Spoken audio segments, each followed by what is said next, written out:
de un lugar donde no está. Los incrédulos caen. ¿De dónde caen los incrédulos? Si los incrédulos no están en nada. Los ateos, ¿de dónde caen los ateos? Se dice para que no caigas, corta, para que no entres, no seas echado, porque tú estás en un escenario de gracia, estás bajo una condición espiritual y moral de salvación y de gracia. Y el Señor lo está advirtiendo aquí, y lo hace con la ley moral, no ritual. Aquí no hay nada de ritos, pero ni uno. Y el Señor dice, y que no todo tu cuerpo sea echado en el infierno. Apenas hace unos segundos había hablado del fuego, el infierno de fuego, al que sería echado aquel que llame fatuo a su hermano. Y ahora vuelve a decirlo, pero ahora con otra cosa. Hablando del adulterio, aquello de que el que adultera, yo habéis oído, más yo os digo, cualquiera que mira. ¿Y qué dice, qué recomienda el Señor? Está hablándole a creyentes, a su pueblo, a los fariseos, saduceos y a sus discípulos. Allí están toditos. Dice, y si tu mano derecha te es ocasión de caer, córtala.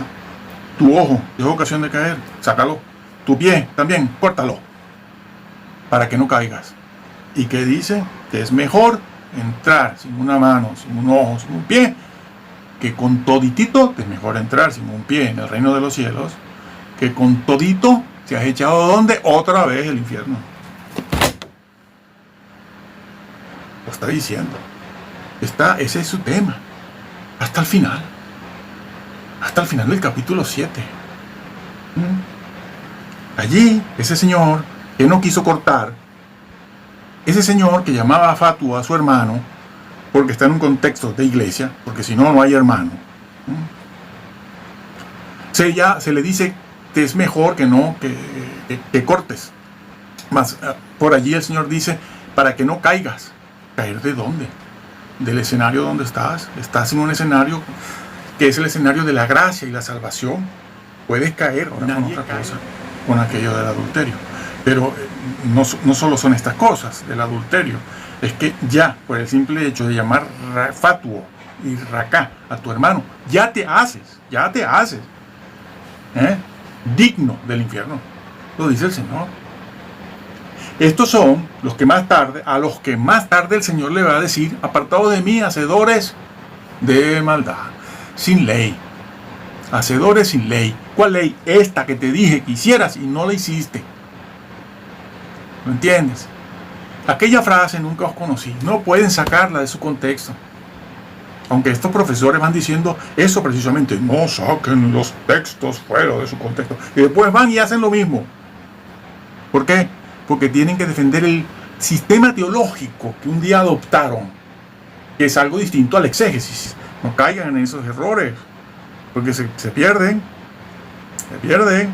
Ojo. Ojo. Bueno, aquí se ve cómo que no eran salvos, cómo que nunca fueron salvos. ¿Y estos quiénes son? Son personas que son creyentes. Y así todo esto. No me puedo detener en una exégesis minuciosa de todo Mateo 5, 6, 7. Tenemos que detenernos en el versículo 19 del capítulo 5, cuando él dice, cualquiera que quebrantare. Esa palabra que aparece como quebrantar, hay que escudriñarla. En el original es un subjuntivo aurista. Subjuntivo aurista. ¿Y qué significa eso? ¿Qué significa? Bueno, significa lo siguiente. Al estar en el modo subjuntivo, este vocablo, quebrantar, está hablando de una posibilidad. Está presentando una condición, una contingencia, una posibilidad. Es decir, cualquiera que quebrante. Yo no estoy señalando a alguien que quebrantó aquí entre ustedes. Ahora, en este momento, estoy hablando de que cualquiera en el futuro de un siglo, 100 años, 50 años, cualquiera en cualquier momento, quebrantare. El auristo le da ese aspecto de en cualquier momento. Puede ser ahora, es una acción puntual, el que quebrante en cualquier momento, puntualmente. Puede ser dentro de 20 siglos. ¿Por qué? Por lo que ha dicho, que mi palabra no pasa. Señores, está vuelto a decir en ese modo verbal. Mi palabra no pasa, cielo y tierra pasarán. Y cualquiera que quebrante, ¿cuándo? En cualquier momento, porque mi palabra no pasa. Señores, doctores, a ver. No están guiando bien al pueblo. Entonces, subjuntivo auristo, quebrantare. ¿Y qué palabra es esa? Luo, en griego, el vocablo luo. ¿Qué significa luo, quebrantar? Invalidar, porque abrogar, invalidar. No significa invalidar, amigo. No significa quebrantar. Significa restar. Porque ese vocablo significa restar, disminuir, aminorar, aflojar, como hemos puesto en el video anterior y el blog. Aflojar.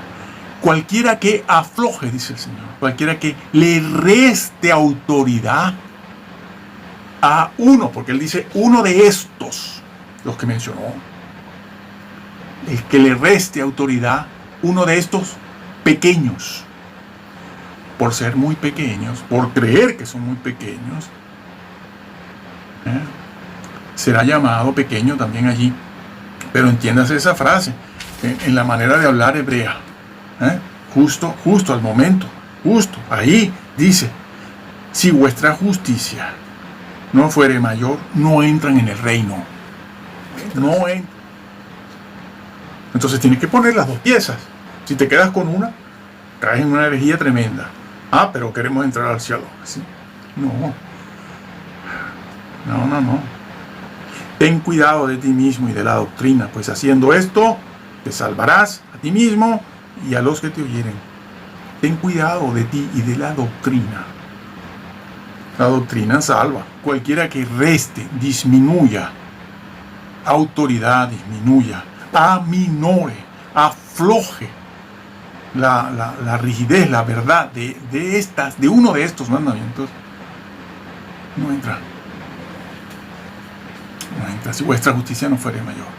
Por eso después habla del infierno al principio, vuelve a hablar del infierno cuando habla de adulterio, y vuelve al final a decir otra vez en su contexto: nunca os conocí. Claro, si usted se mete solo en la frase nunca os conocí, y usted toma solo esa frase y empieza a hacerle el análisis gramatical y semántico, morfológico, y se va a encontrar con este vocablo: nunca os conocí, un auristo, ¿vale? Está bien. Pero el significado, la semántica, ¿cómo se traduciría? Bueno, por conocer. Eso en el griego, esa palabra, ginosko, se utiliza para hablar de un conocimiento personal, un conocimiento que implica una experiencia de intercambio personal entre dos personas. No es un simple conocimiento de quien ve un avión pasar y dice yo sé que el avión pasó. No, implica una relación. Nunca os conocí, es decir, yo nunca tuve una relación. Entonces se basan en el significado de la palabra para de una vez ya liquidar todo. Liquidan todo. Dice, no, aquí esta palabra dice significa esto, y todo lo demás no tiene importancia. Es una metáfora, lo dijo para los curas, lo dijo para la iglesia de Asia Menor, o lo dijo para después del milenio, como no es. El subjuntivo auristo se traduce así. Cualquiera que disminuye, cualquiera que reste autoridad a uno de estos pequeños, que por ser pequeño se le resta, no importa. Oye tú, no pasa nada. Tranquilo, tú eres salvo, ¿no? Bueno, ya está. Eso es lo que van haciendo y diciendo. Pero Jesús lo advierte. Cualquiera que quebrante, afloje. Y eso se encuentra registrado en toda la Biblia de muchas formas diferentes advertencias. Claro que son piezas del puzzle que hay que ponerlas. Aquello del libro de la vida es otra pieza del puzzle, hay que ponerla. Si no la pones, la quitas, entonces te quedas solo con la piecita de Juan 3:16. Y ya está, ese es todo el Evangelio, no hay más nada. El Evangelio es felicidad. De felicidad el Evangelio nada, hasta que no estemos en el reino. Bueno. Entonces, tienes que poner esa pieza, la del libro de la vida, sí, pero el de las vestiduras blancas también. Es que eso fue lo que se le dijo a Sardis. Tienes nombre de que vives. ¿Qué quiere decir eso? Una iglesia de mucho nombre y renombre. La inmensa mayoría, la manada, la masa y la manada cristiana, toda va detrás de esas cosas, ¿no? Es lo que pasa con la iglesia de Sardis. Si manchas, no he hallado tus obras perfectas, dice el Señor. Es el Señor el que está hablando, ¿eh? Aquí a la iglesia de Sardis. Y le dice, no he hallado tus obras perfectas. De todos no. Hay solo un grupito que no ha manchado. Mancharla, claro, con todo. No cumpliendo la justicia, la manchas. Y no entran. Los borro del libro de la vida. Pero está dicho aquí otra vez. Es lo mismo. De Mateo 5 al 7. Aquí se presenta una continuación de aquel escenario. De aquel escenario. Como cuando dice, no borraré tu nombre del libro de la vida. Allí estaban los discípulos cuando fueron a sacar demonios, ¿no? Cuando fueron los 70, que Jesús los envió, les dio poder para todo eso. ¿Y qué pasó? ¿Qué pasó? Regresaron muy contentos, porque los demonios se nos sujetan. Ahí está, lo mismo que le dijeron a aquellos que iban directo al tribunal de Cristo y a las bodas del Cordero. Dice, yo voy directo, yo no voy a pasar por ningún tribunal blanco, de trono blanco, ni nada. Voy directo. Si no tengo algún premio, ¿qué importa? Qué chabacanería, amigo. Qué pifia. Qué manera de expresarse de las cosas de Dios y de su voluntad. Qué pifia, amigo. Con razón somos lo que somos, amigo, en el mundo entero. Bueno, entonces estaban muy contentos y el Señor les dijo, no estén contentos porque los demonios se les sujetan, sino porque vuestro nombre está escrito en el libro de la vida. Y eso, de que tu nombre, el nombre de ustedes, están todos los nombres estos de ustedes escritos en el libro de la vida, incluía a Judas también. Incluía a Judas. Bueno, Dios no llamó a una persona que no podía llegar a ser un discípulo y un apóstol como lo eran los demás. Dios no es injusto, como han hecho creer los calvinistas. Pongan esas piezas en el puzzle, por favor. Pónganlas para que puedan entender bien y dirigir bien a la masa y a la manada. Pónganla. Porque si no, todos se van a perder. Todos son corresponsables. Todos son corresponsables. Bueno, es que esa misma verdad está en el libro de Apocalipsis. Y no saben, no aciertan a hacer la exégesis. Fíjense en el capítulo 7. El capítulo 7 de Apocalipsis. Contiene ese versículo muy conocido, ¿no? Donde en la visión que tiene el apóstol Juan, que está arriba en el cielo, ese es el escenario donde él está, y una persona allí le pregunta, ¿quiénes son estos con vestiduras blancas? ¿Quiénes son estos? Esa gran multitudinaria, a lo mejor millones o miles de millones de personas de toda raza, de todo pueblo, de toda cultura, de todo color. Y esa persona le pregunta al apóstol Juan, le dice, ¿quiénes son estos? Y el apóstol Juan le dice, Señor, tú lo sabes, yo no lo sé. Y esta persona que está allí en esa visión dice, estos son los que han salido de la gran tribulación, porque han lavado sus vestiduras blancas. La han lavado, la han estado lavando, presente, continuo, permanente, un perfecto, pero que continúa en el momento en que se habla. Señores, vestiduras, hay que estar lavando, hay que estar cumpliendo, permanentemente, obedeciendo. So pena de caer, y no se cae de donde, ni se corta de donde uno no está, en la condición en la que uno no está, nadie corta de ahí, se cae de una posición de privilegio, y cortan cuando está unido. Pero la esquizofrenia, las psicopatías de estas personas que no pueden verlo de otra manera porque adoptaron, cuando se convirtieron, una teología sistemática, no exegética. No es teología exegética, no es exégesis teológica, es un sistema teológico, que es otra cosa, es temático, pero no exégesis. Bueno, sí, entonces es una acción, es una acción permanente, como está dicho en la iglesia de Sardis. Esto de lavar las vestiduras es una acción permanente, no solo una acción que ocurre en un momento puntual cuando la persona se convirtió, sino que empieza allí.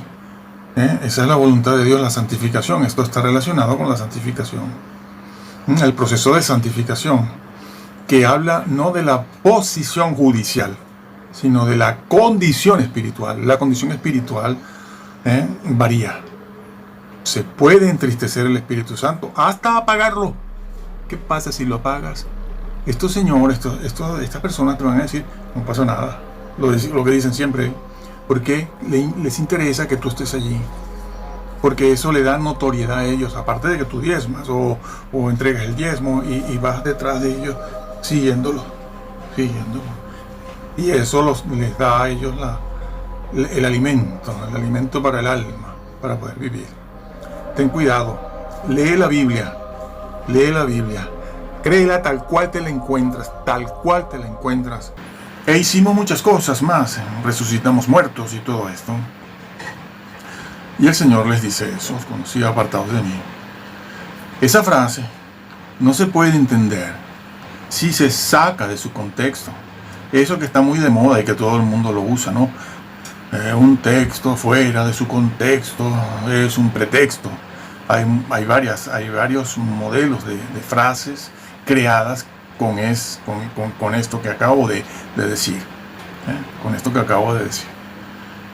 Entonces, si nosotros sacamos ese texto, simplemente abrimos la Biblia, lo leemos y lo sacamos y decimos, ¿eso significa que nunca fueron salvos? Bueno, pues claro, si usted no hace la exégesis, sino que solo saca el texto, lo dice y lo interpreta, pues no hay otra manera de interpretarlo. Nunca os conocí, a quienes no conoció. ¿Por qué no los conoció? Pues no lo puede saber usted. ¿Por qué? Porque usted no está buscando las referencias de esa frase, que están desde el capítulo 5 al 7, como ya hemos visto en los 2 vídeos anteriores. Y bueno, el que quiera saber un poco más, los animamos para que lo vean. Ojo, que no estamos por manita arriba, Este vídeo además está siendo creado para 4 personas, las que aman la verdad, porque ellas a su vez influyen en otras y tienen que saber la verdad. Muy pocos la saben, Seguimos para demostrar eso que estamos diciendo, seguimos. Bueno, si solo se queda en ese texto, ¿no? Entonces, si eso es así, la persona no va a salir de ese texto y por lo tanto no puede saber, no puede tener puntos de referencia para saber de qué se está hablando. No va a tener el escenario completo donde Jesús sacó esa frase, porque la sacó a raíz de algo. Jesús no se puso de pie, no se paró en el Sermón del Monte y de repente lanzó esa frase, dijo, nunca os conocí. ¿Y qué quiere decir el Señor? No lo sabemos. Si no vamos al escenario donde Él dijo eso, donde él algo ha tenido que estar diciendo el Señor, algo ha tenido que estar pensando, algún fondo existe, un sustrato donde se apoya la frase esta, donde Él dijo esto. ¿Cuál es? ¿Cómo podemos saberlo? ¿Qué puntos de referencia tenemos? ¿Cómo podemos saber de qué estaba hablando el Señor? ¿De qué estaba hablando el Señor? ¿De qué estaba hablando? ¿En qué escenario está ubicado? ¿Qué se dijo antes?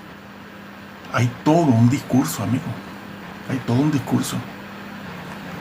Un discurso que comenzó con las bienaventuranzas y no va a terminar hasta el versículo, no 24, sino ese versículo de los 2 cimientos, allí cuando Él hace la conclusión final de su mensaje. Y todo eso está grabado ya y lo han visto muchos de ustedes, por razón por la cual aquí tenemos que aclarar un poco más cómo se hace esta exégesis para saber qué significa nunca os conocí. Bueno, esa frase, nunca os conocí, está metida dentro de un discurso. ¿Cuál es el discurso? ¿Dónde empieza ese discurso y cuál es la preocupación de Jesús en ese discurso? Lo primero que se debe ver es la frase, ya que hablamos de griego, ya que estamos hablando de gramática griega, vamos a ver un poco En esa frase, algunos términos en el original, a ver si descubrimos algo. En esa frase, al final el Señor les dice hacedores de maldad. ¿Qué significa eso? Bueno, que eran malos. ¿Qué piensa el cristiano? La gran cristiandad, la masa. Piensa que, bueno, era gente mala, incrédula, los listos, los vivos, etc. Un momento. Eso no es así. Porque el vocablo que se utiliza aquí en griego para sin ley, hacedores de maldad, es este que acabo de decir, sin ley, hacedores sin ley.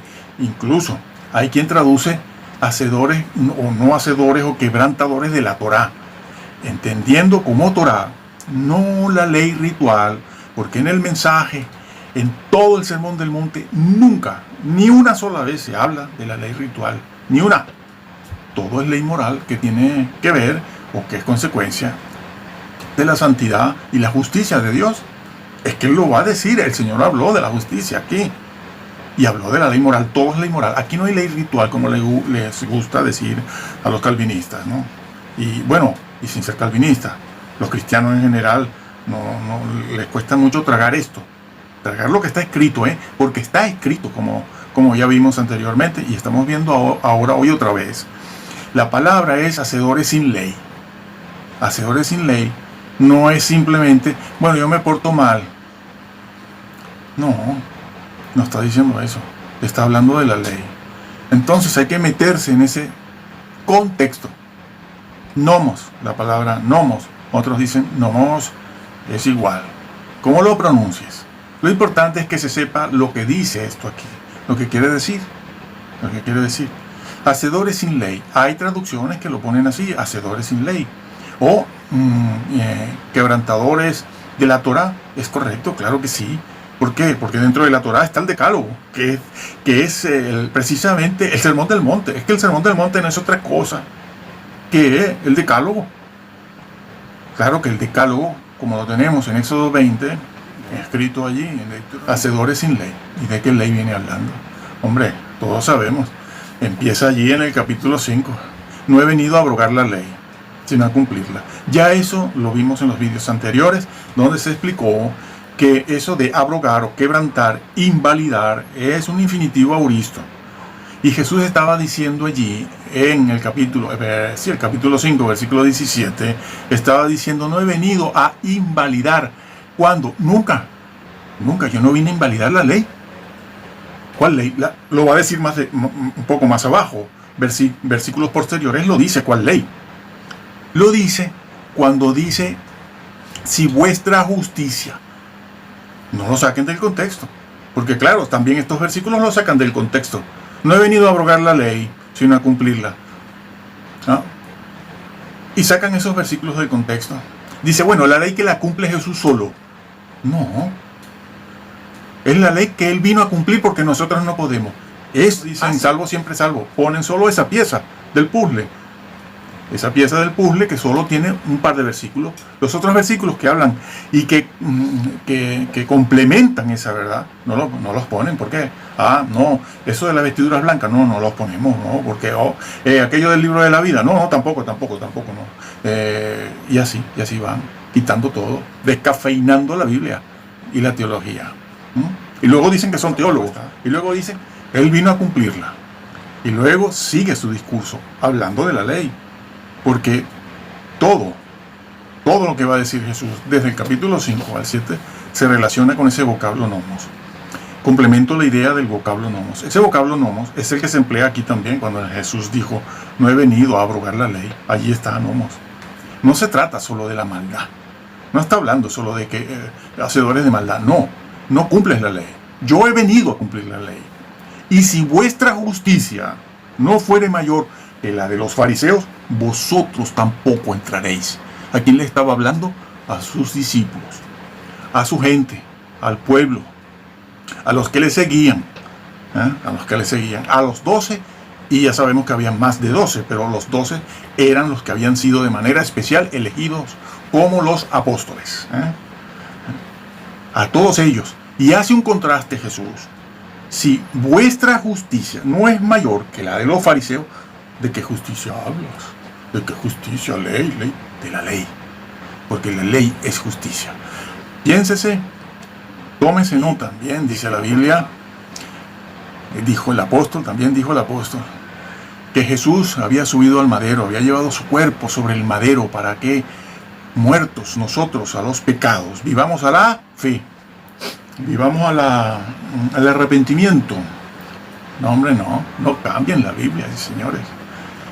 Respeten lo que está escrito. Lean la Biblia. Dice, si vuestra justicia no es mayor, ¿cuál justicia? Inmediatamente en el versículo, después del 20, pasa a decirles cuáles. ¿Cuál justicia? Bueno, ahí está. Vamos a leer un par de versículos. Oísteis que fue dicho a los antiguos, no matarás, y cualquiera que matare será culpable de juicio. Ahí está, empezó. Eso es justicia. Ahora estos señores vienen y dicen, bueno, eso era para antes de la cruz. Es una de las excusas que ponen. En el video anterior está más o menos desgranado todos los motivos, todos los argumentos que utilizan para negar esto, para negarlo. Entonces dicen, esto es para antes de la cruz. Dios mío, pero si Jesús acaba de decir, dice, porque mi ley no pasa, cielo y tierra pasarán, pero mi ley no pasa. Estamos hablando de la santidad misma de Dios. Por cierto, que el nombre de Dios es hacerlo. El primero, no matarás. Bueno, ya sabemos entonces dónde se ubica Jesús para hablar de la justicia. Es más, repito, Él lo está diciendo. Cielo y tierra pasarán, mi palabra no pasará. ¿Qué palabra? La ley. Y aquí dice, cualquiera que quebrante uno de estos. ¿Cuáles de estos? ¿Dónde están estos? ¿De qué habla? ¿De qué mandamientos? Señores, el sermón del monte. Si lo tienen ahí. Cuando Él dice uno de estos, resulta que va a pasar a describir unos cuantos. Por lo menos registrados tenemos unos cuantos. Que no es toda la ley moral, no es toda la justicia. Pero aquí hay unos cuantos. ¿Cómo que dicen que esto no tiene nada que ver con la frase que va casi a concluir este mensaje? Donde Él dice, nunca os conocí, apartados de mí, hacedores sin ley. No han hecho la ley, no han hecho la justicia. Se han dedicado, se han distraído como cristianos a otras cosas. De todo. Y sigue diciendo el Señor lo siguiente, mirad que no seáis engañados, porque vendrán muchos en mi nombre, diciendo, yo soy el Cristo. Yo soy el Cristo. Claro, muchos. No dice 4 gatos, no, muchos. El tiempo, ¿qué dice? El tiempo está cerca. Mas no vayáis en pos de ellos. Ustedes van en pos de ellos. No respetan esto. Por eso no entrarán, porque les están creyendo. Y el Señor lo advirtió. No vayan en pos de ellos, porque ellos les van a poner en una deriva que les desvía poco a poco les desvía de la verdad, de la doctrina y sobre todo de la vida de piedad. La verdad. ¿Sí? No lo sigáis. Después no digan que yo no lo advertí. Dice el Señor, no yo. Bueno, aquí está escrito. No vayáis. ¿Y qué hace la gran cristiandad? De todo corte. Porque esto de las denominaciones y esto está muy diluido ya. Bueno, dice. Cualquiera que quebrantare y enseñare. Están en subjuntivo auristo.